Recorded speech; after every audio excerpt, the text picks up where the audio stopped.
in the day that marks the conclusion of the 5,125-year-long count Maya calendar. Some say the end of the calendar points to the end of the world as we know it, but whether we're facing a spiritual change or a catastrophic event depends on who you listen to.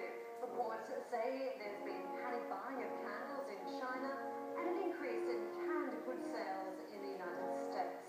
Meantime, in France, authorities are preparing for an influx of believers to a mountain in the Pyrenees, where rumours have been spread that aliens will rescue any humans gathered there. Well, Bast is author of Survive 2012. He joins us on the line from Melbourne, Australia. I believe Australia is also in the line of fire today, Robert, if there are solar flares. Some electricity grids could be knocked out there. So give us a takeaway message. How do we get through the next couple of hours?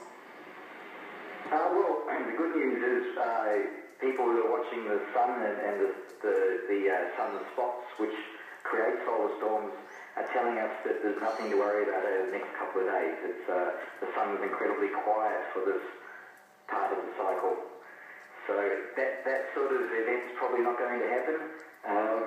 So it's more of a question of, were the mines a few days out with their prediction rather than what should we worry about right now. Having had a cursory glance over the background of Mayans, it seemed as though they just didn't have the technology or the scientific expertise to predict something like this versus what we have these days. This whole event is just so beaten up, isn't it? If there was going to be a major event, scientists would have told us ages ago. Well, something ancient cultures had an advantage with compared to modern science is the length of their existence.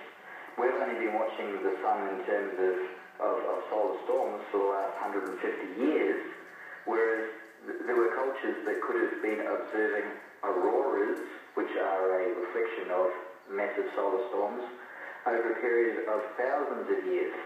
And in that case, they could have spotted a pattern of auroras and then predicted when a solar storm was next going to occur. So, yes, they were capable of predicting it, and also they had an advantage over modern science. Robert, what we've been hearing today, people stockpiling cans, heading to mountains in France, people going to Noah's Ark previews. What's the best way to get through the rest of the day if you do really think that there is a risk out there?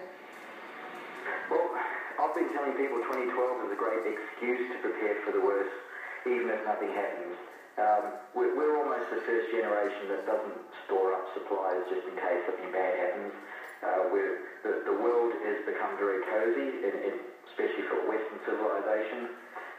It's the same thing to store food and water just in case.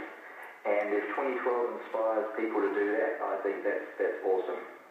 We do appreciate your time today, Robert Bast, author of Survive 2012, and all the best for the next couple of hours. Now, at risk of a bit of an invasion here,